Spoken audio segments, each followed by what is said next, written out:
Hello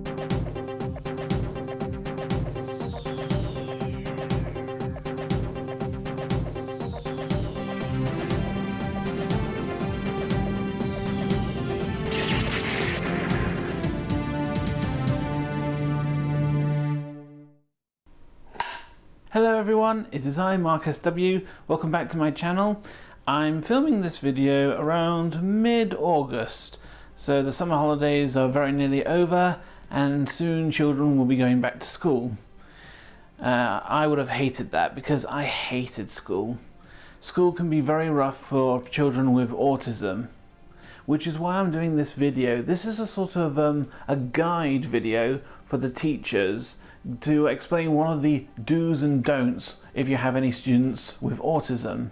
Back in my day, some teachers didn't know much about autism.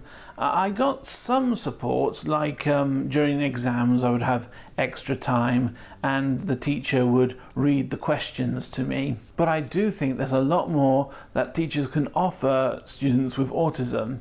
That's why I'm doing this video, so if you're a teacher, pay attention. But before we begin, do subscribe to my channel if you're new and hit the notification bell so you know when I upload a video.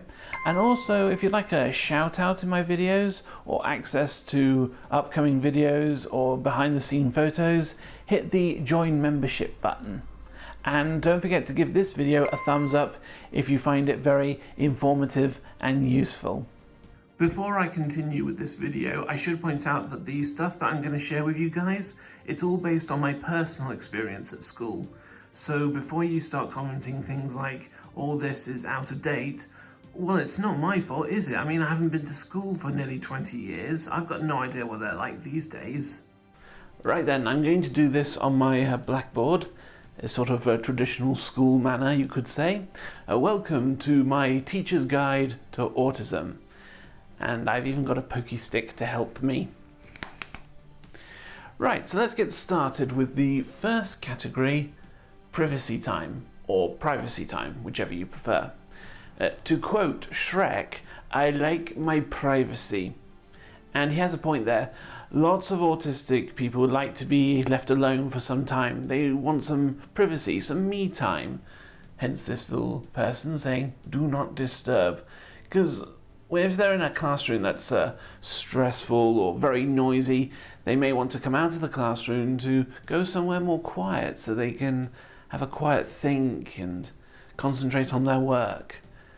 And it's not just people with autism. Other people with disabilities, they may want to come out of the class for some quiet time. Not only for privacy, but some children with autism may want to go to the toilet. Now, usually people say you have to go at the traditional times. You can't go at class. You have to go to the toilet either at break time or lunchtime. Yeah, that's a bad idea. This may come as a surprise to you teachers, but break time and lunchtime is also the same time the badly behaved students use the toilet as well. Well, when I say use the toilets, that doesn't mean they actually go for a wee and a poo. No, they may want to vandalize it or set up an ambush for the more vulnerable students, or just lock other students in the toilet just for fun. So the solution is simple. Let autistic students use the toilets when the badly behaved students aren't around. So they'll use it during the break time and lunchtime, have the autistic students use it during maybe class time, because all the badly behaved students will be in class. If you have an autistic student who does need to use the toilet during class, then let them go and use it, because medically it can be very dangerous. Okay, the next category I want to talk about is technology. Now, technology really does help people with autism. Now, when I was at school, I preferred typing on a computer than handwriting, because I'm a very slow handwriter. As a sort of test in primary school, I was given a laptop, but a lot of primary school teachers were very objective about it. Now, back in my day, the primary school teachers weren't that very helpful, so I didn't have access to much technology. But when I was at secondary school, when I was doing my exams, for the exams that require lots of wordy answers, instead of having to write them all down by hand, I was given a laptop so I could type out all my answers. Some teachers might object to this idea because they may say, oh, well, if you give them like a computer during exams, they'll just cheat. Well, not necessarily. All you have to do is make sure that the laptop can't connect to the internet, and if it's a spell checking exam, turn off the spell checker, and the autistic student can still use the laptop. It's that simple. Now, when I was at university, I was given a new laptop with some up-to-date support software, two really useful ones in particular. The first one was Dragon. It's a dictation software. The idea is you can take an audio file that has lots of talking in it, and then when you download it and put it into Dragon, then it will sort of type out everything that's being said. So it's kind of like using Siri's dictation software. It is true, though, you will have to go through it to check for any spelling mistakes or if it's pronounced words wrong. But it does save a lot of time of writing out your essays and speeches. Another useful software was Read and Write Gold. This helped me a lot with my dyslexia. So when I typed out what I wanted to say, Read and Write Gold would automatically read out what I've typed in, and sometimes read out the whole sentence once I've put in the full stop or any other punctuation. So it was very helpful. Mind you, it's not just computers that can help students with autism. I found that I learnt a lot more from the old education programs that used to be shown on the BBC, and some of them are still useful to this day. True, they might be old and out of date. For example, back in my day there were 9 planets in the solar system, but they still have their uses. So like I said, some teachers may not like the idea of using technology. Well, this is the 21st century. Deal with it. Technology is a lifesaver for people with autism. Another thing that will help students with autism, if you put them in smaller classes. So if you put them like in a class of 6 instead of the traditional class of 30, for a start, a smaller class would be much quieter, and it will be ideal for other students who want to learn but are struggling at certain topics. Another thing teachers can do is create smaller classes in a special way for people with autism. So when I was at secondary school, for the first 3 years, I would have had to study French. Now, I did study French in my first year, but then it was decided that it was too difficult for me.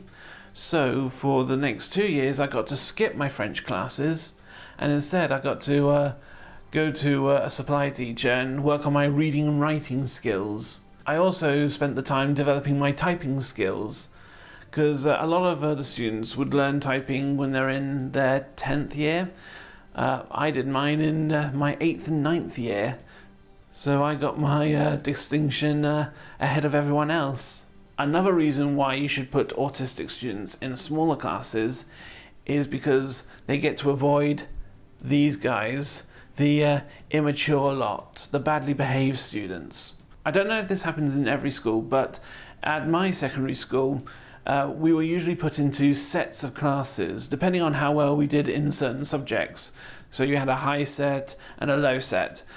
I was in the low set, which unfortunately, so were all the immature lot, the immature scumbags I used to call them, the ones who have no ambitions but just want to mess about, deliberately turn up late, they want to draw sausages on everything, they want to break my stuff and insult the teachers. They would rather learn about drugs and sex behind the bike sheds. Because of the badly behaved students, this can cause problems for people with autism, which I'll get to in the next category. Now, the next category I'm referring to is justice and rules. As you know, the traditional rule in a school: no running in the corridor. But people are still going to do it. I mean, it's the badly behaved students and the immature ones, they're still going to run in the corridor, but when they do it, they get away with it. When I did it at primary school, I got told off. Why me? Other students were doing it, why aren't you telling them off as well? Whenever I got picked on or insulted or bullied by bullies and immature scumbags, I would have to defend myself, and then I get into trouble for defending myself, and they get away with it. That's not fair. They're the ones who started it, they should be punished. Now, going back to what I said about the immature scumbags at secondary school, it's because of them, because they're a nuisance, the whole class would get detention, full class detention. So instead of punishing the stupid students, the whole class gets punished. Again, that's not fair. I'm like going to myself, what the hell have I done? I'm just sitting here minding my own business, doing all my work and concentrating, learning, getting an education, that's what school's there for, and yet you're punishing me for doing nothing. It just doesn't make sense. I used to complain about this a lot at secondary school, and when my mum actually met one of the teachers who actually gave us full class detention, she was a bit more understanding that I was autistic, and she actually apologised to me. So, teachers, in future, you punish the badly behaved and immature students. You do not punish the students that are working hard. Now, I will confess, not all autistic people are the same. There might be some naughty people with autism, but like I said, you only punish them if they're being naughty. You do not punish them if they're being good. Because otherwise, like I said, it's unfair justice. Our next category is fire drills. Most autistic children hate fire drills, mainly because they're too loud. Most autistic people have sensory processing disorder. It means that their 5 senses work differently to other people. So what's normal to some people is different to an autistic person. So the loud sound of a fire drill, that is the equivalent of an F1 racing car engine. Too loud. What's even more annoying about fire drills is sometimes they can happen unexpectedly and you weren't told about this. And because of that, some autistic children won't go back into the school when the fire drill's over in case it happens again. So, if you're going to have a fire drill, let them know. Don't hide it from them. It is true that some badly behaved students will like to set off the fire alarms as a joke. I don't know if it's possible these days, but it was back in my day. Another thing you can do, as well as letting autistic students know that there is going to be a fire drill, give them a set of headphones before you set off the alarm. I mean, they'll still hear it, but at least it will reduce the noise. Because when I had fire drills at primary school, they were so loud I had to cover my ears. And other autistic people will probably do the same thing. But teachers will say, oh, take your hands off your ears. No, it's too loud. If they want to cover their ears, let them cover their ears. Our next category is lunch, or lunchtime, whichever you prefer. See, most autistic people are fussy eaters. It's not about the like of food. It's also about taste and textures. Because with me, I don't eat any liquid foods. So things like custard, curries, gravy, ketchup, even baked beans. I never eat anything slimy or anything that has a liquid taste. I prefer solid foods. Students have 2 choices of meals, packed lunch and school dinners. At primary school, school dinners were the worst, especially for Christmas, because on the last day before the Christmas holidays, we'd all have to have the same thing, the same sort of traditional Christmas dinner, you could say. Here's a rough drawing of it. So we would have turkey, potatoes, sprouts, all covered in gravy, and a bit of Christmas pudding covered in cream. But here's the thing though, I don't like traditional Christmas food. Neither does my mum. Now, my idea of a Christmas meal: sausages, naan bread, poppadoms, and a chocolate cake. Delicious. Which is why I begged my parents to switch to packed lunches, which eventually I finally did. But for autistic children who have to eat this muck, I think lunches need to be more optional. Make them like almost like a buffet, so you choose what food you want for lunch. Have a good variety. In fact, a friend of mine was saying school lunches should be like Subway. Basically, you make your own sandwiches. So that's another option. So the autistic kids can choose what to have in their sandwiches. Another thing my friend mentioned was when she was in secondary school, they had this sort of special money card. Now, we didn't have this when I was at secondary school, because at my secondary school, if you were on school dinners, you have to pay for them with money. But my friend told me that at her school, they had these cards which you just top up, and you can use them to buy your school dinners. You could also use them for vending machines, which I think that's a great system. It means it saves students from having to carry money around. So, teachers, try and make school lunches more optional rather than just restrict them. And you don't have to have traditional Christmas food for Christmas. You can have something different. Sausages, naan bread, poppadoms and chocolate cake. We now come on to the most serious category of all. Bullies. I hate these guys. Do you know that 75% of autistic students are bullied at school, which is awful. And I'm not just talking about getting beaten up. These guys like insulting autistic people, like playing horrible pranks on them, and I've been the victim of some. I absolutely hate bullies, or as I like to call them, pardon my French, bastards.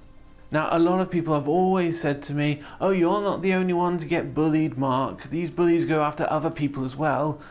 Well, the bullies that go after me, I've not seen them go after other people. It's always me. Which is why, like Sheldon Cooper, I have a list of enemies, and most of them are bullies.